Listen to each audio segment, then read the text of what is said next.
Russia troop mobilisation. आखिर क्यों लोग रूस छोड़कर भाग रहे हैं? स्वागत है आपका आज के इस वीडियो में। दोस्तों, हाल ही में 21 सितंबर 2022 को रूस के राष्ट्रपति व्लादिमीर पुतिन ने ट्रूप मोबिलाइजेशन का ऐलान किया है। तो आखिर मोबिलाइजेशन होता क्या है, फैसले से रूस को क्या फायदा होगा और इंटरनेशनल लेवल पर इसका क्या असर होगा, और अगर ये फैसला रूस के लिए सच में फायदेमंद है तो आखिर वहाँ के लोग देश छोड़कर क्यों भाग रहे हैं और वो कौन सा राज है जो रशिया हमसे छुपा रहा है। आज के इस वीडियो में हम आपको इन्हीं सारी चीजों के बारे में डिटेल में बताने वाले हैं। तो चलिए फिर बिना किसी देरी के वीडियो को शुरू करते हैं। What is troop mobilisation? दोस्तों, आप सभी को पिछले 7 महीने से चल रहे रूस यूक्रेन युद्ध के बारे में तो पता ही होगा। युद्ध का असर लगभग दुनिया के सभी देशों के ऊपर दिखाई पड़ रहा है, जिसमें भारत समेत कई देशों में महंगाई अपने ऑल टाइम हाई पर पहुंच गई है और इससे पूरी दुनिया के शेयर मार्केट को भी एक बहुत बड़ा झटका सा लगा है। इस युद्ध के दौरान अगर सबसे ज्यादा नुकसान किसी देश को हुआ है तो वो जाहिर तौर पर रूस और यूक्रेन ही है।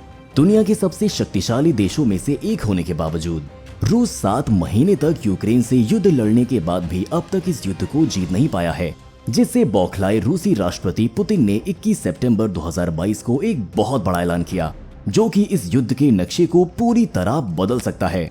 अपने इस ऐलान में रूसी राष्ट्रपति पुतिन ने 3 लाख रूसी सैनिकों को यूक्रेन से युद्ध के लिए रिजर्व में रखने का फैसला किया है कि उन्होंने ये फैसला अपने डिफेंस मिनिस्टर सेर्गेई शोइगु के साथ मिलकर लिया है।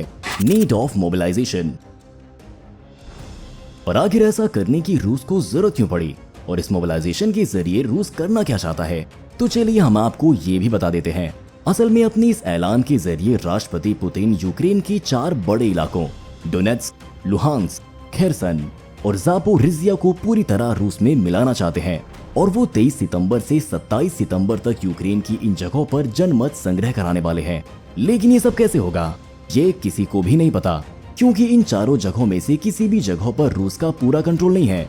इन सभी शहरों में से रूस का सबसे ज्यादा कंट्रोल खेरसन के ऊपर है, जहां की 95% एरिया पर रूस ने अपना कब्जा करके रखा हुआ है और बाकी बची 3 जगहों में रूस ने डोनेट्स्क के 60% और लुहांस्क और जापोरिजिया के बहुत छोटे इलाके में अपना कब्जा किया हुआ है। अपने भाषण में पुतिन ने अपने इस फैसले के पीछे अमेरिका और ब्रिटेन जैसे पश्चिमी देशों को जिम्मेदार ठहराया है। उन्होंने अपने भाषण में कहा कि ये सारे पश्चिमी देश मिलकर रूस को तबाह और कमजोर करने की कोशिश कर रहे हैं और अगर इन देशों के किसी भी फैसले से रूस की अखंडता पर कोई भी खतरा आता है तो पुतिन अपने देश को बचाने के लिए अपनी पूरी ताकत का इस्तेमाल करने में एक बार भी नहीं सोचेंगे। और अपने भाषण को अंत करने में उन्होंने अपनी इस चेतावनी को हल्के में न लेने की भी बात कही है। पुतिन की इस चेतावनी के बाद इस युद्ध में न्यूक्लियर वेपन के इस्तेमाल होने का खतरा और भी बढ़ गया है, जो कि पूरी दुनिया के लिए ही बिल्कुल भी अच्छा नहीं होगा और इसीलिए भारत समेत दुनिया के सभी बड़े देश स्थिति को सुधारने में लगे हुए हैं। और जब एक बार रूस उन चारों इलाकों को पूरी तरह से रूस में मिला लेगा तब इस युद्ध के और भयंकर रूप धारण करने का खतरा पूरी दुनिया पर और बढ़ जाएगा, क्योंकि तब रूस अपने ही इलाकों को यूक्रेन से बचाने के लिए ये युद्ध लड़ रहा होगा। रूसी कानून के मुताबिक अगर कभी भी कोई भी ताकत रूस की किसी भी जगह पर हमला करके उसे बर्बाद करने की कोशिश करती है तो रूस अपनी पूरी ताकत के साथ उसका जवाब देगा, जिसमें वो परमाणु हथियार के इस्तेमाल से भी पीछे नहीं हटेगा। रूस की सिक्योरिटी काउंसिल के डिप्टी चेयरमैन दमित्री मेदवेदेव ने भी इस बात की पुष्टि की है, जिससे पूरी दुनिया में न्यूक्लियर वॉर का डर बना हुआ है। और इन सभी चीजों को देखने से तो फिलहाल यही लग रहा है कि रूस और यूक्रेन के बीच चल रहा ये युद्ध अभी तो शांत नहीं होने वाला है और इसीलिए दुनिया के सभी बड़े देश लगातार रूस के इस बड़े फैसले का विरोध कर रहे हैं। आपको ये जानकर हैरानी होगी कि इस युद्ध के दौरान पहले भी लगभग 15 बार रशियन अथॉरिटीज ने ट्रूप मोबिलाइजेशन करने की मांग उठाई थी, लेकिन तब हर बार इस फैसले को लेने से मना कर दिया गया था। तो आखिर ऐसा क्या हुआ कि रूस को ये कदम उठाना ही पड़ गया? इसके पीछे का कारण ये है कि असल में रूस की गिनती अमेरिका, ब्रिटेन और चीन जैसी दुनिया की सबसे ताकतवर देशों में की जाती है, जिसके सामने यूक्रेन कहीं भी नहीं टिकता है। और इन सब के बावजूद भी यूक्रेन ने पिछले 7 महीनों में हार न मानते हुए रूस को इस युद्ध में बहुत ही कड़ी टक्कर दी है, जिससे युद्ध के 7 महीने बीतने के बाद तक भी रूस को इस युद्ध में कोई बड़ी सफलता नहीं मिली है। और अभी हाल ही में यूक्रेन ने खार्किव, जापोरिजिया और खेरसन में भी रूसी सेना को बहुत कड़ी टक्कर दी है, जिससे बहुत बड़ी संख्या में रूसी सैनिकों की मौत हुई है, जिसके चलते रूस को काफी नुकसान हुआ है और उसको अपने सैनिकों को रिट्रीट करने की जरूरत पड़ रही है। रशियन डिफेंस मिनिस्टर शोइगु के मुताबिक इस युद्ध में अब तक 6000 रूसी सैनिक मारे गए हैं, तो वो अब तक लगभग 50,000 से भी ज्यादा रूसी सैनिकों को मार चुका है। लेकिन अभी एक सवाल बना हुआ है कि अगर बात युद्ध की है तो रूस के आम नागरिक देश छोड़कर क्यों भाग रहे हैं।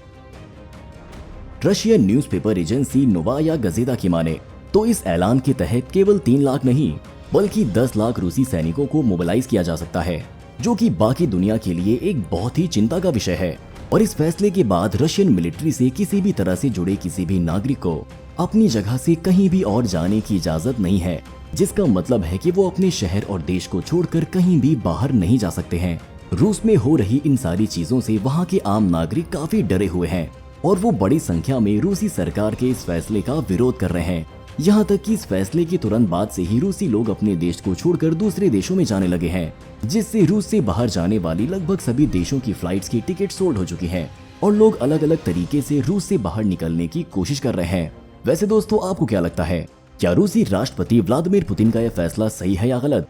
अपने व्यूज हमें कमेंट सेक्शन में जरूर बताइएगा। और अगर आपको एक और ऐसी ही इंटरेस्टिंग वीडियो देखनी है तो स्क्रीन पर दिए हुए वीडियो पर क्लिक करें।